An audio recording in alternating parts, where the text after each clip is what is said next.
So many just have to pretend. Now, you have ignorant, arrogant people from India who say, oh, well, we never collapsed, we're still here, we're still practicing Hinduism, and they're so idiotic that they're pathetic.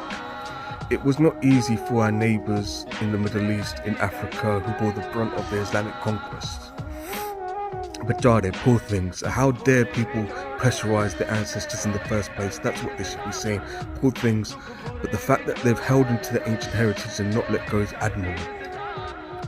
So it's like, yeah, that's just what I wanted to say. So people talk about Islamophobia in Britain and that Muslims feel prejudice and things like that, but if you see how prejudicial those who have been raised to model themselves on Islam are to the original inhabitants or the original cultures and the original languages and the original traditions of the regions where they've established Islamic councils in the Middle East, they're the most biggest discriminators and have the biggest prejudice against people outside the covenant of Ibrahim. So we have to analyze exactly who are these Ibrahim Islamic councils in Iran, in Iraq, in Syria, in Turkey, in Arabia, in Kemetic Egyptian, in Amazigh, North Africa. Who exactly are they? There are those who are mixed blood. Now, what does mixed blood mean? They're called the mestizos in Aztlan, in Chicana, Mexico. Those who are indigenous Americans and have mixed Spanish blood, they're mestizos, where there's mixed blood. Mixed blood is where the indigenous non-Arabs, such as the Amazighs, Kemetic Egyptians, the Levant, Canaanites, or the Sumerians, Babylonians. But because of the conquests and our daughters were enslaved and raped, and generation after generation had Arab fathers and things like that. So there's those who are mixed blood, who have genetics or ancestry from Arabia, as well as the indigenous civilization that was conquered. But then there's also those who are not mixed blood, those who are clearly indigenous slaves who have been raised to model themselves in the Arab religion. And you can say a Persian Aryans know who belongs to the house of Aryans. We know who are our children. The Sumerians, the Babylonians, the Mesopotamians know who belongs to them. The Canaanites and the Levant know who belongs to them. Kemetic Egyptians know. We know that's the son of the Pharaoh and not the son of Abraham. And Amazighs know that's our brother and sister. So the civilizations have been split into two households, where those who have been raised to model themselves blindly on the Abraham covenant, and those who are resistors, underground Mamluk councils, who held on to the ancient languages, the ancient demigods and demigoddesses, and the ancient religions and the ancient languages. But those who hold on to the ancient languages, if they were to approach for a job in Egypt, or in Iraq, or in Turkey, or Syria, or in Canaanite, or in Philistine, or in Amazigh Africa, Morocco, Algeria, or Tunisia, and they were to give an indigenous Amazigh name, they will be boycotted, they will be shunned, they will be blackmailed. So people have to just comply to get by in order to earn the revenue to feed the families, and that's the first priority. You can't really just, and you have to do as you're told. So when you're sitting, you could say in a masjid, in a mosque in Tunisia, Algeria, or in Egypt, or in Iraq, you are sitting next to people that you don't know their history.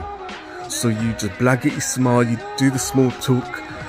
But when you find a fellow brother, a fellow Mamluk brother and sister who know the truth of why everyone's facing that waste of time in the Middle East, that block of plop, that OXO cube,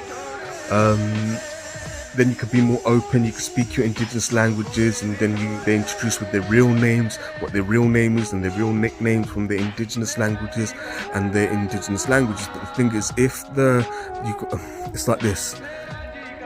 There are those who are holding positions in Islamic councils who are mixed blood with indigenous blood and Arab blood, and there's those who are just indigenous but raised to model themselves in the Arab religion. You could say our stolen brothers and sisters, our stolen fathers, our stolen mums and dads, our stolen sisters, our stolen children, who are just following blindly without questioning anything. When our stolen father's sitting in front of us and he thinks he's an imam, if he hears us talking our indigenous language, or what language is that? What, they don't talk that language, it's a Kufr language. You speak Arabic because Muhammad said that you have to speak Arabic and Allah. So that you just like, yeah, well, fuck off, and it pisses off, yeah. But they are stolen fathers, they're not aliens to us, they're not from a different planet, they are from our same civilization, but they're mad dogs. Now, some of our stolen fathers are very, very dangerous. If they find us doing ancient Amazigh, Kemetic, Egyptian rituals or Sumerian rituals, they can say, witchcraft, burn him alive, he's a kufr.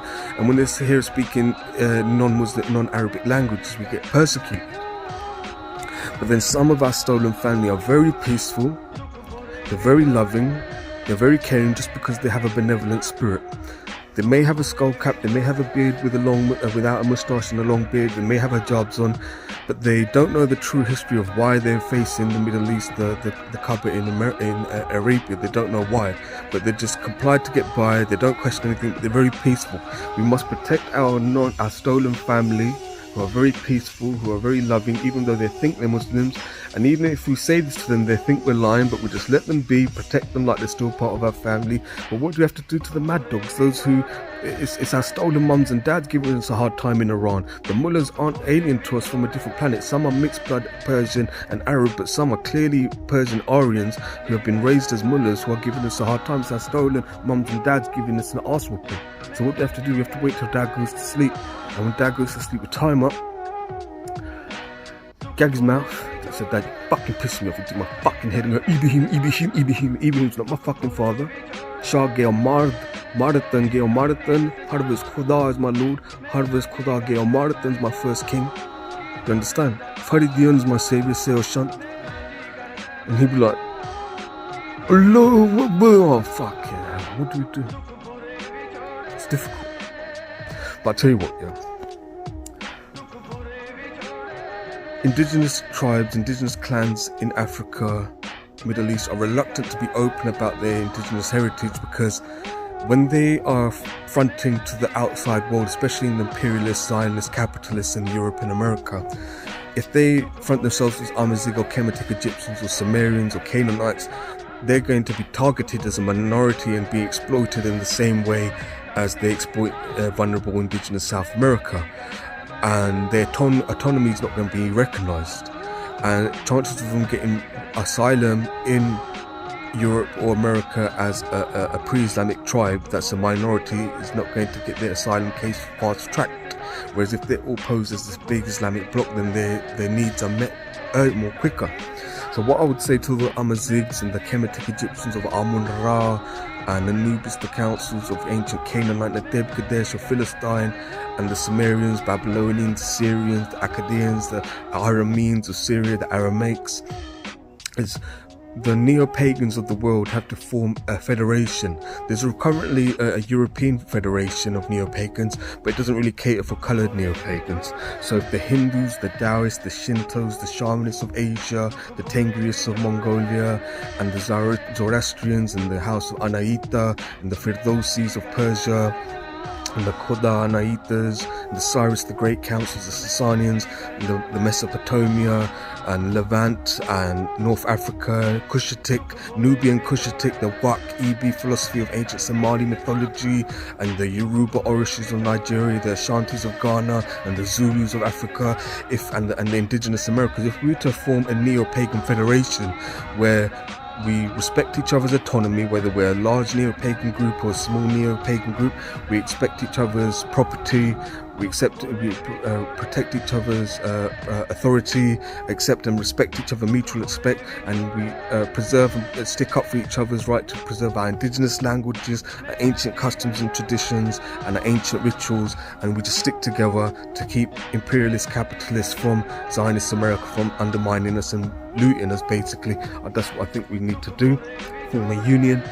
But what I was going to say, yeah, that was it, just form a union and to stick up for each other. But there's some things you can't do that may have been done thousands of years ago that you can't do now, such as human sacrifice, child sacrifice.